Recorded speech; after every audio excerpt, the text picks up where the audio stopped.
Shalom, Bapak Ibu Saudara, kita teruskan studi kristalisasi kita masih di kitab Daniel. Dan ini sudah tema yang ke-11. Kita akan akhiri juga tema ini. Jadi tema yang ke-11 ini mengenai penglihatan keempat dari Daniel. Kita tahu ceritanya Daniel itu bisa dibagi dua, kitab itu kelihatan atau bagi tiga lah ya, ada pendahuluannya, ada cerita-cerita sejarah tentang Daniel dan empat sahabatnya itu. Kemudian bagian kedua mulai pasal 7 ada empat penglihatan yang diterima langsung oleh Daniel. Dan kita sudah bahas penglihatan pertama itu tentang empat binatang dan anak manusia, yang intinya ada empat kerajaan ya, Babel, Media Persia, Yunani, Roma ya, dan kemudian datang kerajaan manusia, anak manusia itu adalah kerajaan Kristus dan umat pilihannya. Kemudian penglihatan kedua ini berbicara soal detail domba jantan dengan kambing jantan, yaitu Media Persia berperang dengan kerajaan Yunani, Alexander the Great ya. Kemudian penglihatan ketiga itu sudah kita bahas 70 kali 7 yang dinyatakan. Karena Daniel di penglihatan ketiga dia sedang berdoa, bertanya apa yang akan terjadi kepada bangsanya. Ya.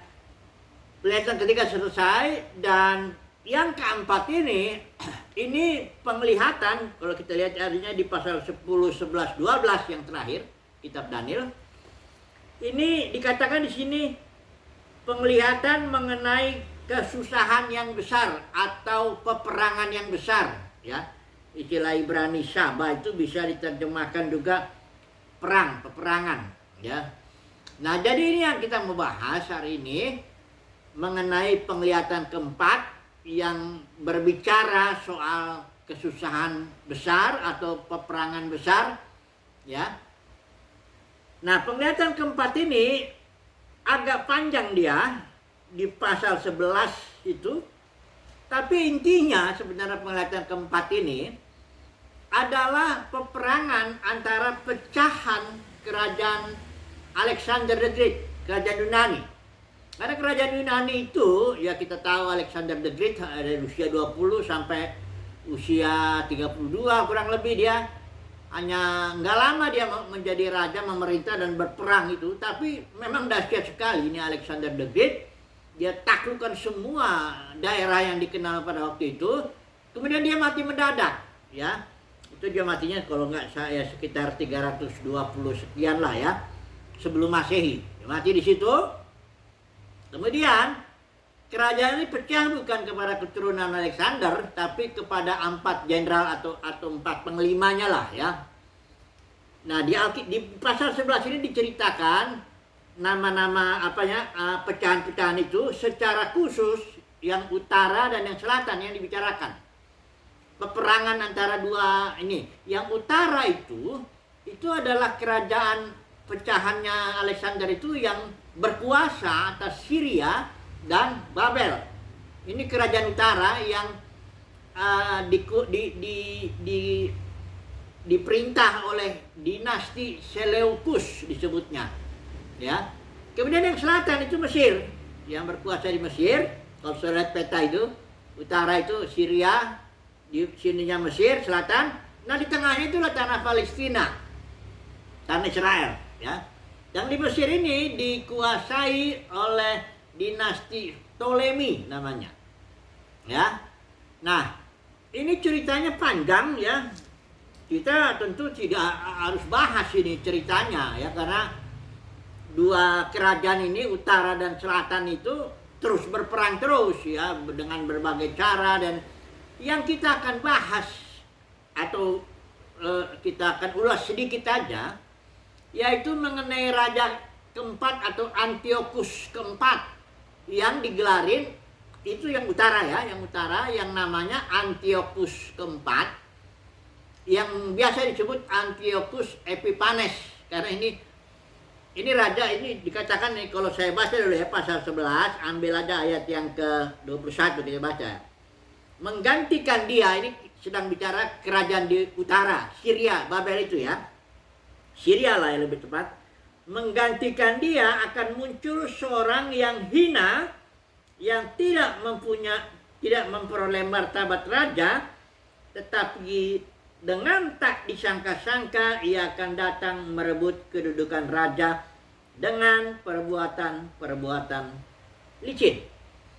Yang akan kita bahas di sini mengenai Antiochus Epiphanes ini, karena dia ini karena ya daerah, kita tahu tanah Palestina, aku sudah bayangkan begitu, selatannya di sini Mesir, utaranya di Syria. Kalau mereka berperang, otomatis tanah Palestina kena imbasnya, ya. Ini kedua-dua kerajaan ini terus berperang, dan akibatnya kena tanah Palestina itu, ya. Nah, si Antiochus Epiphanes ini, raja Syria itu yang di utara itu, nah dia memasuki bait suci. Ini dia memang dibilang Epiphanes ini orang gila ini sebenarnya.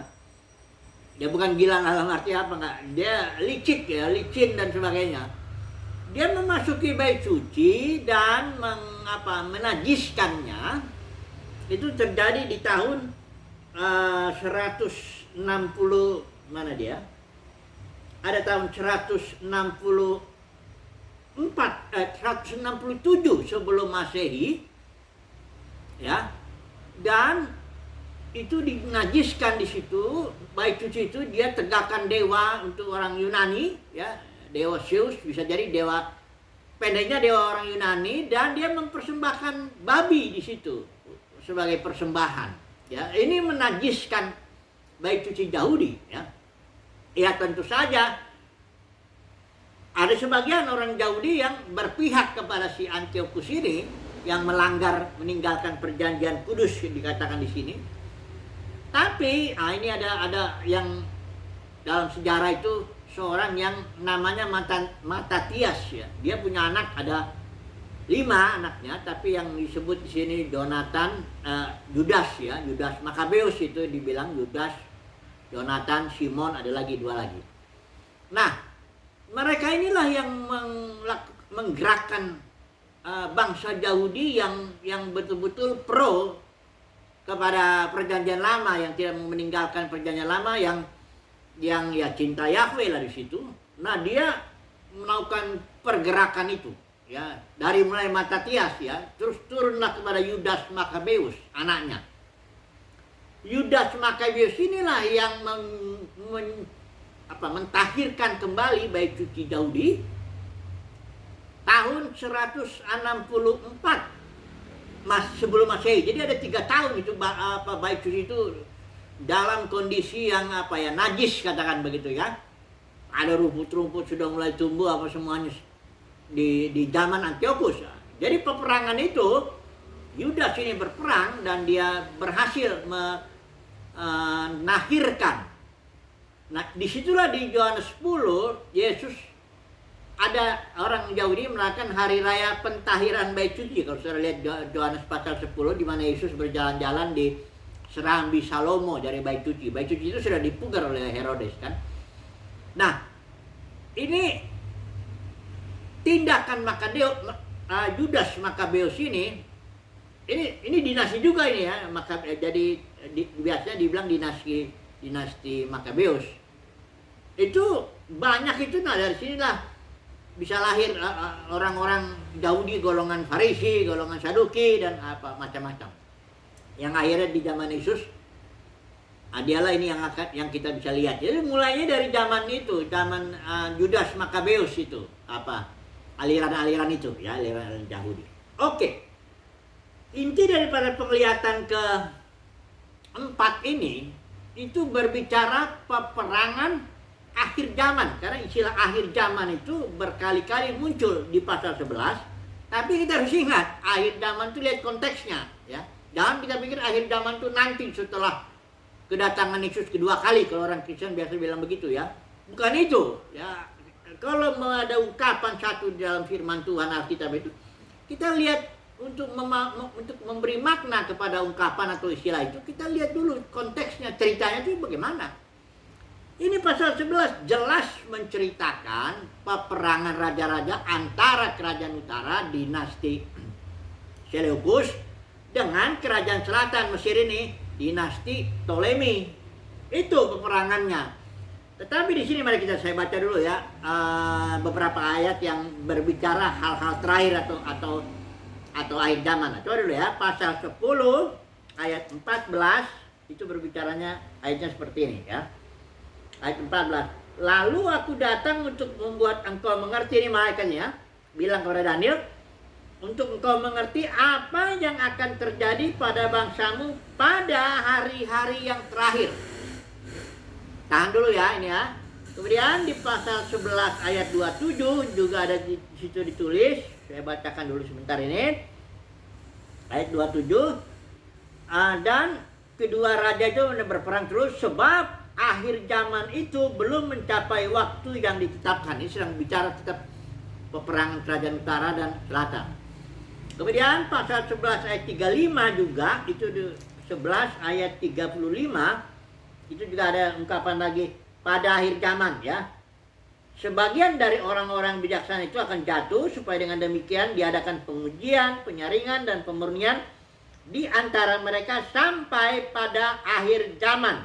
Sebab akhir zaman itu belum mencapai waktu yang ditetapkan. Ini bukan bicara akhir zaman nanti kedatangan Yesus itu. Karena ini konteksnya akhir zaman dalam arti konteks perang utara, kerajaan utara itu dengan kerajaan selatan. Itu pengertiannya. Ya. Ada lagi 14 ayat 11 ayat 40. Tetapi pada akhir zaman raja negeri selatan, perhatikan ini.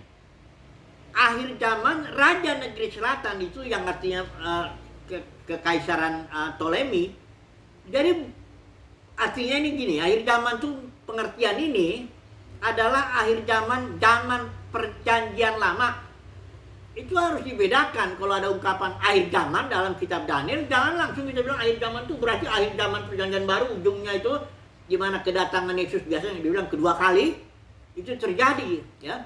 Karena begini, karena kalau tidak kita lihat konteksnya, itu makanya di kitab 2 Timotius 2 ayat 15 itu kan ada satu kali istilah Yunani orthotomeo, itu artinya secara letterlock itu istilah Yunani itu cut straight, potong lurus. Itu artinya memilah firman kebenaran dengan tepat. Ya, supaya jangan nanti akhir zaman pekerjaan langsung maksud akhir zaman yang di sini nanti. Makanya ada pengajaran yang yang kita bilang sebutnya futuris, pandangan futuris yang 7 tahun Daniel itu mundur sampai ke akhir zaman nanti situ. Ada lagi nanti yang baik suci yang ketiga dibangun. Ada lagi nanti antikristus dan sebagainya. Ya udah mulai karena Daniel itu nggak bernubuat sampai akhir zaman dalam pengertian kedatangan Yesus kedua kali itu, nggak begitu. Tunggu dulu ya. Oke. Inilah jelas ceritanya, ya. Itu ceritanya mengenai peperangan dua raja. Semua udah genap. Ya kita tahu kan kerajaan selatan atau pecahan kerajaan Yunani udah nggak ada lagi kan. Kemudian sudah datang kekaisaran Romawi menghabiskan semuanya ya tahun 60 sebelum Masehi kalau nggak salah, itu di situ yang mulai kerajaan Romawi, dan akhirnya Yesus datang. Jadi Yesus datang tuh pada masa kerajaan Romawi. Itulah Pontius Pilatus yang mengizinkan itu penyaliban itu. Nah, jadi kalau kita lihat dulu pasal 12 ayat 7, ini terakhir lah ya untuk membuktikan bahwa akhir zaman yang dimaksud Daniel bukan akhir zaman yang menunjuk kepada kedatangan Yesus kedua kali yang biasanya orang Kristen bilang begitu. Coba dulu lihat 12 ayat 7 ya. Lalu kudengar orang yang berpakaian kain lenan yang ada di sebelah atas air sungai itu bersumpah demi Dia yang hidup kekal sambil mengangkat tangan kanan dan tangan kirinya ke langit.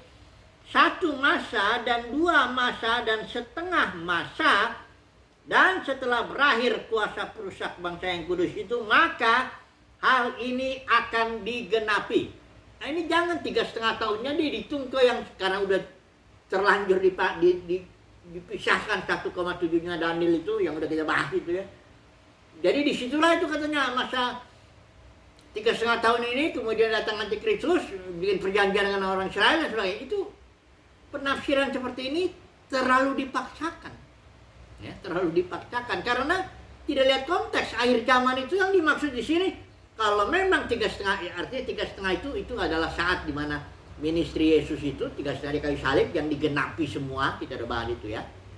Atau dia menunjuk kepada yang tahun 70 Masehi itu, yang di mana Jenderal Titus menghancurkan bait suci.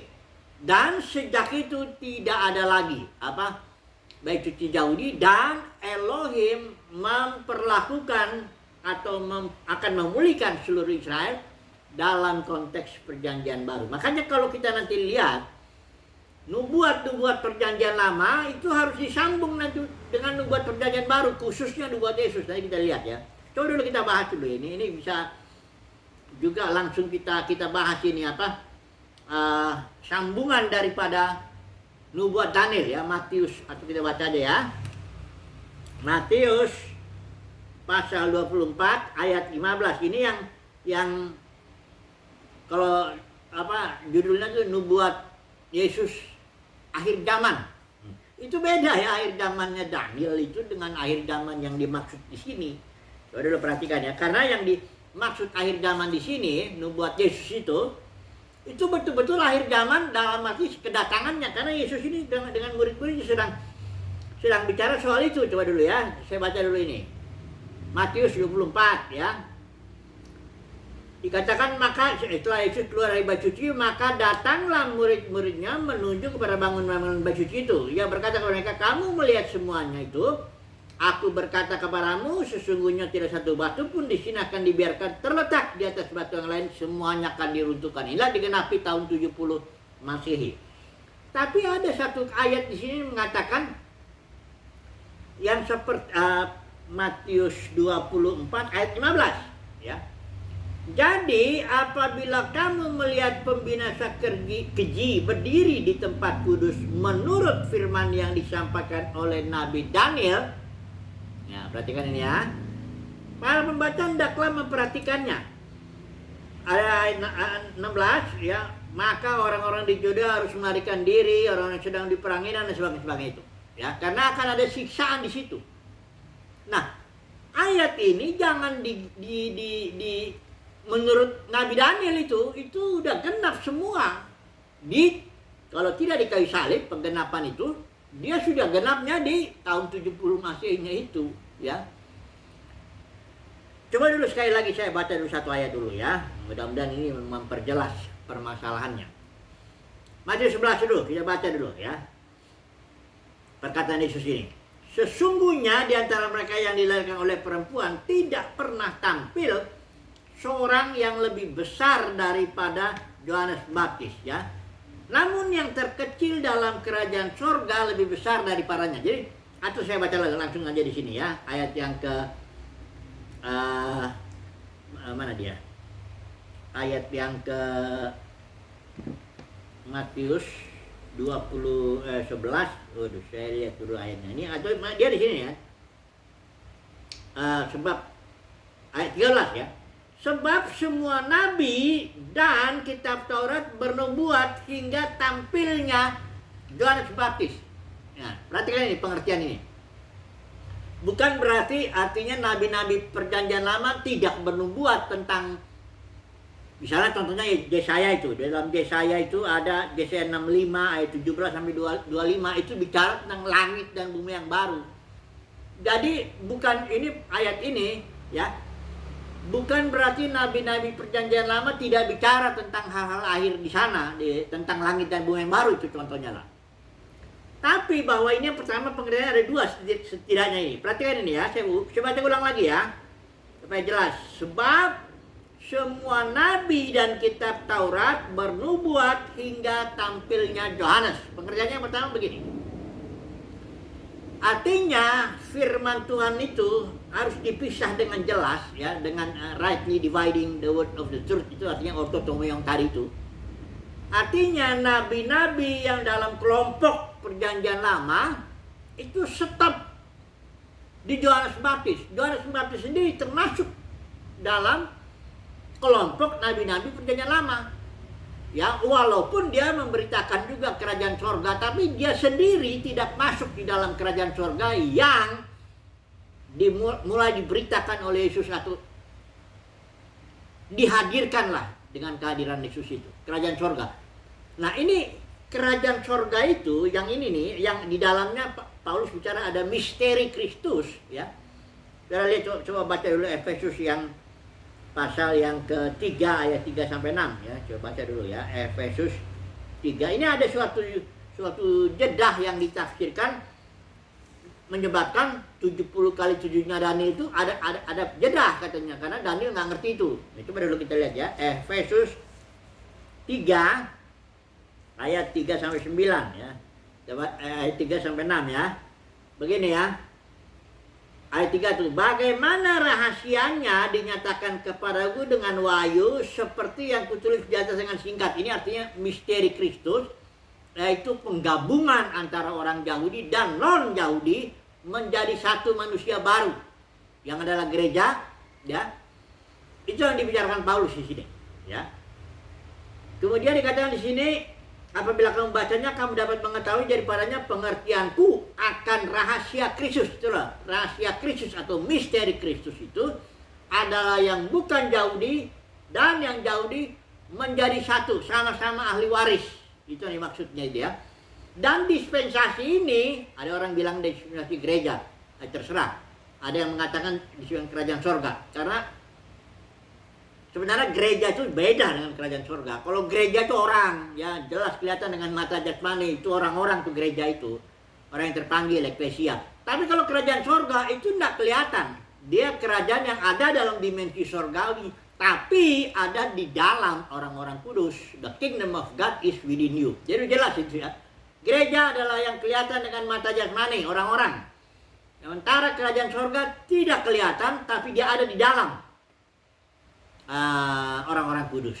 Nah, dispensasi itu yang seorang mau disebut dispensasi gereja, ada yang bilang dispensasi kasih karunia, ada yang bilang dispensasi kerajaan surga. Kalau saya menyebutnya dispensasi para pemenang, karena gereja kan udah jatuh pecah, jadi kerajaan surga itu diberikan oleh Bapa ya kepada kawanan kecil. Artinya dalam kekristenan sekarang ini ada banyak yang dipanggil, sedikit yang dipilih. Yang dipilih inilah yang Bapa di surga berkenan, yang dipilih Bapa untuk mendapatkan kerajaan sorga. Gratis itu ya. Jadi terserah mau dispensasi apa, tapi yang jelas dispensasi ini tidak dikenal. Karena Paulus bilang misteri Kristus ini nggak dikenal. Apabila kamu baca, kamu dapat mengetahui rasa yang ayat 5 ya, yang pada zaman angkatan dahulu tidak diberitakan kepada anak-anak manusia, termasuk tidak diberitakan kepada nabi-nabi PL, ya nggak diberitakan itu, karena ini pewahyuan atau misteri Kristus ini dipercayakan kepada Paulus ya, tentu akhirnya semuanya rasul-rasul nabi-nabi ya, setelah itu ya mengerti kan. Nah, jadi sekali kita kembali lagi ya, kembali kepada ayatnya Matius 11 ini, dikatakan tadi ya, sebab semua nabi dan kitab Taurat bernubuat hingga tampilnya Yohanes. Artinya yang pertama tadi itu bahwa firman Tuhan membedakan nabi-nabi yang masuk kategori nabi-nabi perjanjian lama. Di mana akhir zamannya ya nggak sama dengan akhir zaman yang di sini ya. Itu udah kita bahas itu. Yang kedua pengertiannya, nubuatnya itu sendiri, nubuat perjanjian lama itu tidaklah berbicara dengan detail sampai akhir zaman perjanjian baru. Enggak. Di kitab Yesaya memang bukan berarti tidak bernubuat sama sekali. Yesaya itu yang tadi udah saya sebutkan dia 65 ayat 17 25 itu dia berbicara juga tentang langit dan bumi yang baru. Tapi detail daripada semua nubuat yang merujuk kepada kedatangan Yesus yang biasa disebut kedua kali, itu enggak diberitakan oleh nabi-nabi perjanjian lama, karena seluruh nubuat perjanjian lama sudah digenapi di kayu salibnya itu. Yesus bilang itu finish, sudah genap, karena Yesus datang bukan merombak hukum Taurat, tapi dia menggenapinya. Nah, jadi ini yang harus kita pahami supaya nanti dalam memahami memahami penglihatan Daniel yang keempat ini, kita bisa melihat konteks. Kalau mereka bilang, kalau di situ di pasal 11 yang saya bilang ada akhir zaman, itu harus bukan menunjuk kepada akhir zaman. Kalau dibilang kedatangan Yesus kedua, bukan itu. Ya, lihat dulu konteksnya dan ingat tuh yang ini ya, yang sudah saya jelasin, Matius 11 ayat 26. Itu ayat berapa tuh? Matius 26 ayat Matius 11 ya, ayat 20 ayat 12 sampai 13 ini ya. Jadi itu ya. Oke. Mari sekarang kita melihat sambung ya. Jadi nubuat Daniel, karena Yesus bilang waktu dia memperingati akan ada kesusahan besar di tahun 70 Masehi, dan Yesus itu masih disalib kurang lebih tahun 31 Masehi itu, sekitar segitu.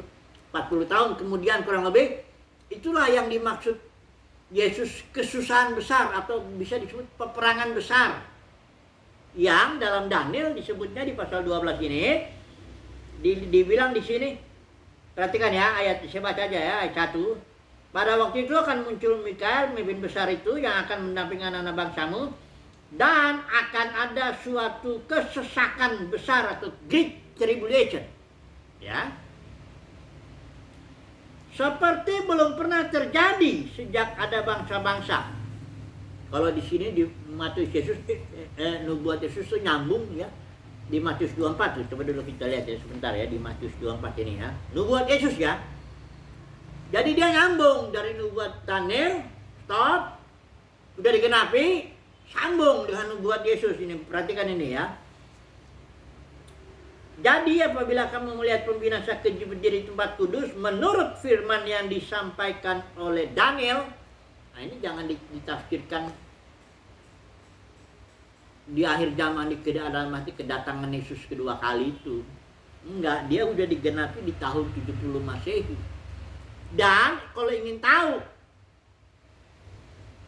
nubuat akhir zaman atau kedatangan Yesus, kedatangan Tuhan, itu mesti merujuk kepada nubuat-nubuat dalam perjanjian baru. Jangan bawa-bawa nubuat Daniel.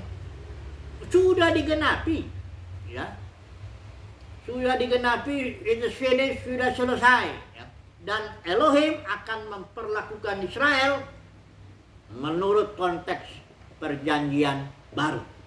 Karena kan Yesus itu mengadakan perjanjian, disebutkan perjanjian baru itu terutama untuk bangsa Yahudi ya.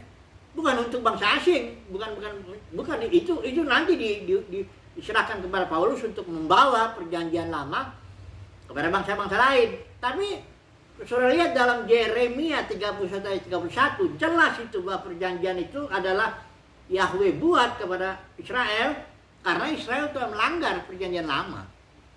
Ya. Nah, jadi oke lah. Sekarang kita lihatlah kedatangan Yesus ini, nubuat tentang kedatangan Yesus. Itu kedatangan Yesus itu nubuatnya ada di sini ya, di Matius 24 sampai 25. Di sini kalau kedatangan Yesus ada perumpamaan ya, perumpamaan kedatangan Yesus itu ada yang disebut sini hamba yang setia, hamba yang jahat, ada gadis bijaksana dan gadis bodoh, ada talenta, dan ada penghakiman terakhir. Jadi kalau Bapak Saudara, kalau kita ingin tahu tentang kedatangan Yesus ya, jangan bawa nubuat perjanjian lama itu, karena ini ada suatu katakan dispensasi yang tidak dipahami. Tidak nyatakan kepada nabi-nabi seperti yang Paulus bilang itu di Efesus 3 itu, tidak dinyatakan kepada mereka. Daniel pun tidak tahu itu, karena memang tidak dinyatakan kepada Daniel. Itu sebabnya jangan ditarik 1,7 Daniel jadi mundur ke sebelah karena ada jedah katanya. Enggak, justru karena dia tidak tahu 1x7, tidak tahu ada jedah yang disebut dispensasi gereja atau dispensasi kerajaan surga. Justru karena dia tidak tahu, maka nubuatnya stop di kayu salib, sudah digenapi. Begitu jadinya kesimpulan. Coba dulu kita langsung aja ambil kesimpulan lah ya. Jadi kesimpulannya begini. Nubuat Daniel penglihatan keempat dia itu sudah digenapi. Ya. Dan Yesus menyambungnya kayak overlap begini ya. Nubuat Daniel bisa digenapi di kayu salib sudah, tapi kerusakannya itu, kehancurannya itu di tahun 70 itu kelihatan, ya. Ada dibilang di sini di Daniel pasal 12 ayat ini ada kesusahan kesesakan yang belum pernah terjadi sejak ada bangsa-bangsa. Nah, itu disambung Yesus itu, bahwa setelah pembinasa kerja itu ini, semua orang yang di Yudea harus pergi, karena dikatakan di sini ayat 21 ya, pasal 4, karena pada masa itu tahun 70 Masehi akan terjadi siksaan yang dahsyat seperti yang belum pernah terjadi sejak awal dunia sampai sekarang, dan yang tidak akan terjadi lagi. Jadi itulah sambungannya, antara overlapnya nubuat Daniel, ini nubuat Yesus terus, ya. Jadi kalau ingin tahu kedatangan Yesus itu kapan, kalau pengen tahu itu hanya kita melihat, nggak dikasih tahu, karena nggak ada seorang pun yang tahu. Dalam pengertian, ya nggak tahu lah, ya. Tapi dikasih perumpamaan, nasihat berjaga-jaga, gadis bijaksana, gadis bodoh. Ini semuanya orang Kristen, ya. Kalau gadis kita tafsirkan gadis bijaksana itu orang Kristen, terus kita bilang gadis bodoh itu bukan Kristen, belum lahir baru. Enggak, sifat dasarnya sama, gadis. Bukan dibilang 5 gadis bijaksana, 5 janda bego, bukan begitu, ya. Beraman talenta juga, ada yang 5 talenta, itu semua disebut hamba. Sama itu orang Kristen semua. Atau misalnya yang ini, perumpamaan lagi ya, hamba yang di atas ini nih, yang setia dan hamba yang jahat, itu siapa? Nah, itu orang Kristen. Hanya itu makanya dalam nubuat Yesus tentang kedatangannya, itu satu peringatan, ya, bahwa ada yang nanti diterima dalam perjamuan atau dalam kerajaan surga itu, perjamuan kawin, ada yang tidak, karena banyak yang dipanggil, sedikit yang dipilih. Jadi kesimpulannya, penglihatan keempat sudah digenapi, ya, dan disambung oleh nubuat Yesus tentang kedatangannya. Haleluya, amin.